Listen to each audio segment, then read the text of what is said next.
지금까지 겨울철에 발생할 수 있는 피부 질환에 대해서 함께 이야기 나누고 있는데요. 앞서 가려움증이라든지 건성습진, 건선, 그리고 아토피 피부염까지 들어봤습니다. 계속해서 이제 한 두 가지 정도를 더 짚어봐야 될 것 같습니다. 한랭 두드러기, 그리고 열성 홍반. 과연 이건 어떤 질환일까요? 예, 두드러기는 많이 들어보셨을 텐데 한랭 두드러기는 조금 잘 못 들어보셨을 거라고 생각합니다. 이 두드러기는 온도 변화로 생기는 두드러기로 피부가 찬 공기나 찬 물질에 노출되면 붉게 부풀어 오르는 그런 두드러기가 발생합니다. 두드러기는 간지러움뿐만 아니라 24시간 이내로 발생하는 팽진 같은 것들이 있을 때 진단할 수 있는데요. 이 한랭 두드러기는 심한 가을과 기온 낮은 겨울에 주로 발생하게 됩니다. 그래서 사실은 이럴 때 집에 들어오면 간지러움을 느끼는 경우가 있기 때문에 나도 이런 한랭 두드러기가 아닌가 고민하게 될 때가 많은데, 사실 이런 경우 병원에 내원하는 것들이 쉽지 않기 때문에 자가 진단할 수 있는 방법들을 알려드린다면 5분간 피부에 얼음을 올려놓게 되면 이렇게 부풀어 오르는 발적이 발생하게 됩니다.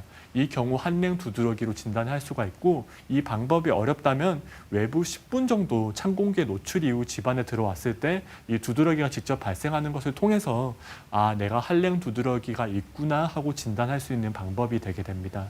이 경우 남들보다 온도 변화에 몸이 예민하게 반응하는 것이기 때문에 온도 조절이 중요하고, 또 만약에 증상이 지속된다면 병원에 내원해서 적절한 치료를 받는 것이 좋겠습니다. 다음으로 소개드릴 질환은 열성 홍반이라는 병입니다.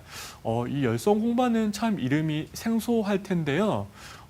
열성 홍반은 높은 온도가 아니라 화상을 입지 않을 정도의 저온의 열에 장기간 또는 반복적으로 노출됐을 때 발생하는 피부 질환입니다. 그래서 저온화성의 일종이라고 볼 수 있는데 주로 이렇게 다리 아래라든지 정강이 부위에서 잘 발생합니다.